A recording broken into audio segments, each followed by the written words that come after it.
Question 2. How effective is the combination between your main product and ancillary tasks?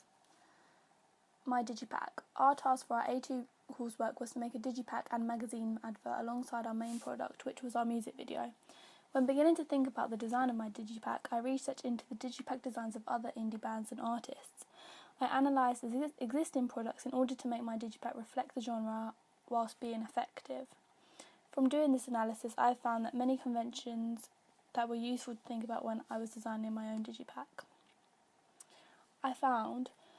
The conventions I found were that the front covers usually have either an image of the band or artists themselves, or a distinctive eye-catching image that is symbolic and connotes meaning, as well as being linked to their EP music video in some way.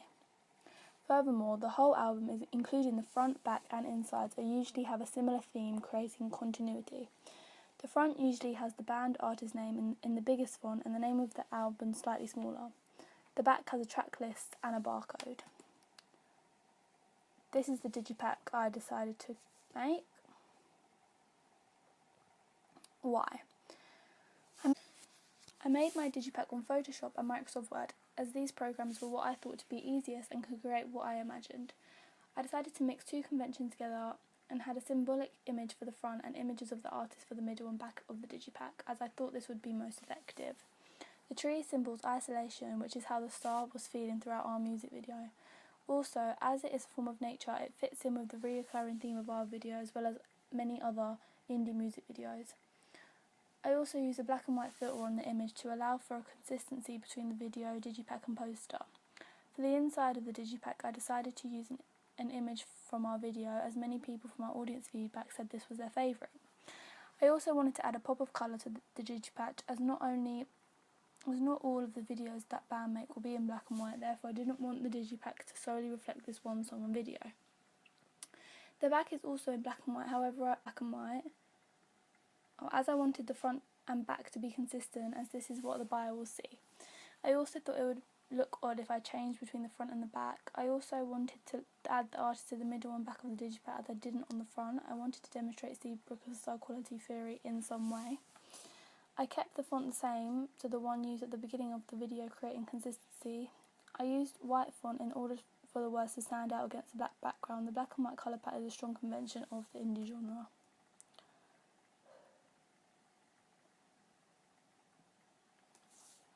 The magazine advert. I chose to design a tour poster for the second task rather than advertising the album, because a tour will not only attract existing fans but also may interest new ones. Being a new band, we will probably not be touring alone, and therefore the other bands' fan bases will also be interested, create publicity and benefiting both bands. As we are an indie band, we thought this would be the best way to advertise, as these adverts are usually put in popular magazines from this genre, such as Kerrang and Clash magazines, which will also allow existing fans to know about upcoming gigs while attracting new ones.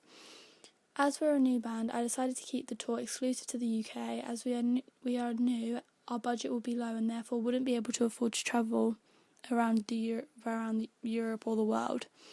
Furthermore, indie bands tend to perform at small intimate gigs rather than big concerts in places such as the O2, which are more for mainstream bands and artists.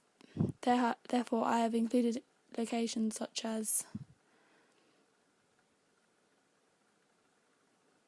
After looking at adverts from Arctic Monkeys, Florence and the Machine and Miles Kane, I took inspiration from them all, and this is how my main product turned out. So this is my finished magazine advert. I made a tour advert instead of advertising the album, because I thought that this was more shown in like magazines that I've looked at. I decided to use the image that I did with that graffiti because it was favoured by our audience feedback quite a lot, and we said that that was their favourite like setting and stuff. So I thought this would be good because it was obviously already liked, so then it will be quite an eye-catching image. And I wanted to keep the consistency between the three products because I used this image on the inside of my digipack, but it was in colour. But on my advert I decided to use the black and white to create a parallel between the music video and the advert, as well as because I've looked at many other adverts and they all use the black and white filter as well, so I thought I'd keep with the conventions of the genre. I used Photoshop to actually make the magazine advert, mostly anyway. I used iMovie to get the same font, and then I put it back onto Photoshop, so it was a bit of faffing around because the font that we used from iMovie wasn't on Word or Photoshop, so I had to keep copying and pasting the name.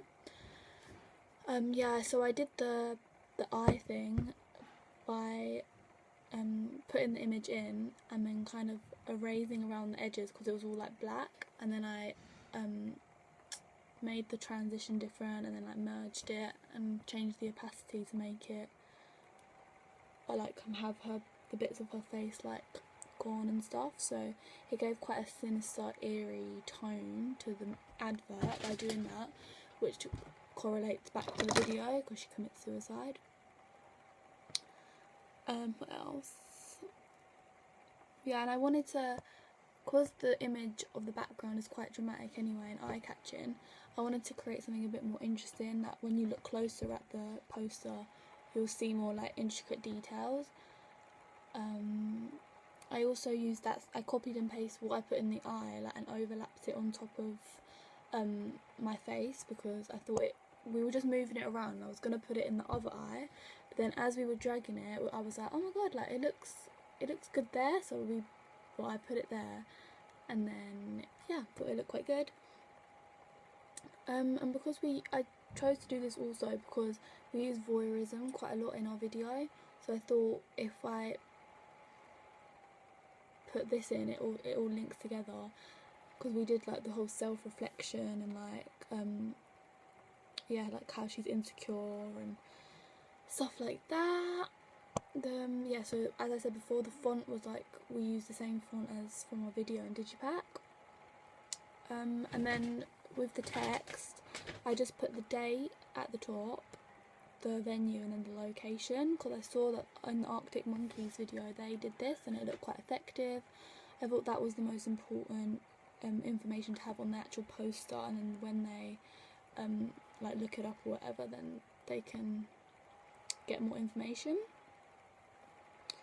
Yeah, so I decided to keep the locations only to the UK, because I thought as we were a new band we won't be able to have like funding for like a European tour, like let alone a world tour, so I thought if we keep it quite small at first then it's more realistic really. And yeah, that's it.